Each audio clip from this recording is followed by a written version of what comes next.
A warm greetings to all. Myself, Mrs.G.Premalatha, Assistant Professor in History, Nirmala College for Women, Coimbatore.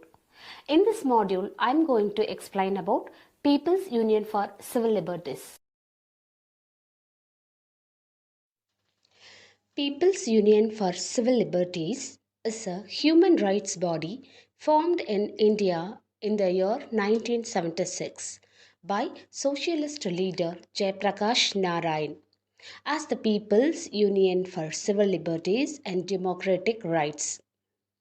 Narayan originally intended PUCL to be an organization free from political ideologies, bringing those concerned about defending civil liberties and human rights from different backgrounds onto a common platform. According to the PUCLDR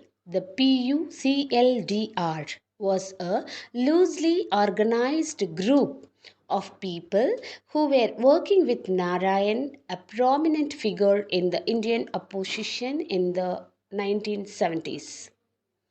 After the return of Indira Gandhi to power in the 1980 elections in India, the organization regained momentum and was renamed as the People's Union for Civil Liberties. Its founding conference was held in November 1980. Operations of the PUCL. The founding conference of the PUCL in November 1980 drafted and adopted the organization's constitution, making it a membership based on organization. The PUCL's constitution does not allow members of a political party to hold any office and hold membership in the PUCL. The number of members belonging to political parties in the national or state executive committees shall not be more than 50% of the members of the National Council and the National Executive Committee, respectively. The PUCL does not allow more than 10% of its members to be from the same political party.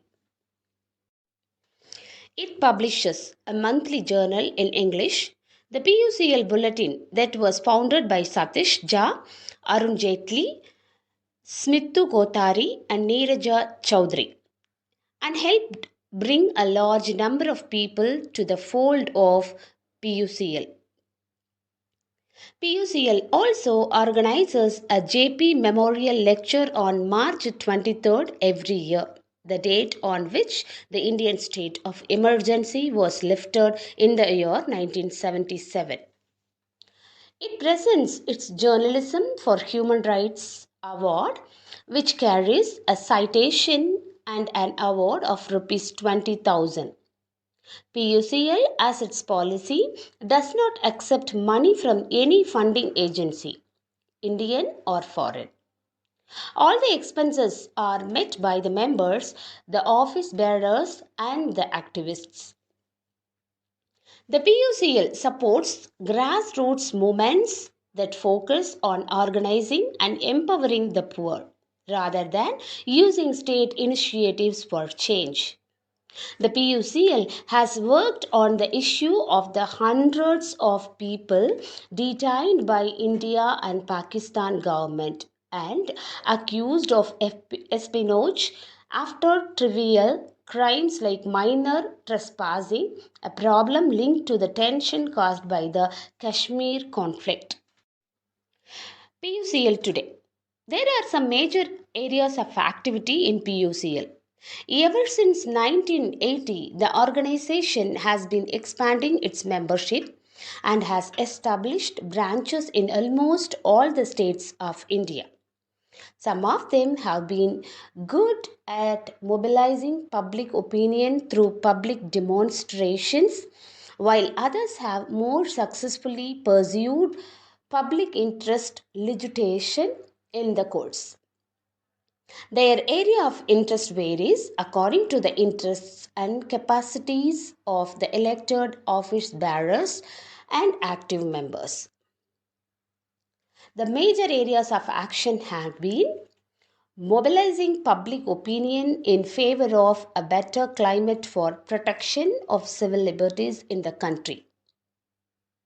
The second one, conducting investigations into incidents of violations of human rights brought to notice by the victims, the press, a member, or any concerned individual. The third one, publishing the findings of these investigations in the PUCL bulletin and releasing them to the press or making them public by other means such as public meetings, etc. The last one is filing petitions on the basis of these investigation or even otherwise. Next, we are going to see about PUCL Bulletin. The PUCL also publishes a monthly journal, the PUCL Bulletin in English. It is the only journal of its kind in the country and is read all over the world in the human rights circles. The January 2008 issue of the bulletin was its 310th issue. Fraternal relations. The PUCL maintains fraternal relations with many national and international organizations concerned with human rights and exchanges literature with them. Some of the important international organizations are the Amnesty International, the World Organization Against Torture, the Human Rights Watch, the Netherlands Institute of Human Rights, the UN Center for Human Rights, the Lavasia, the Article 19, the Asian Human Rights Commission, and others. The next one is about organizational structure of PUCL. The PUCL has the three-tier structure. The base is the general body known as the National Convention. There are the National Council and its executive. Elections of the office bearers, the National Council, including the National Executive Committee, held according to the provisions of the Constitution, appended at the end. The National PUCL establishes the state branches.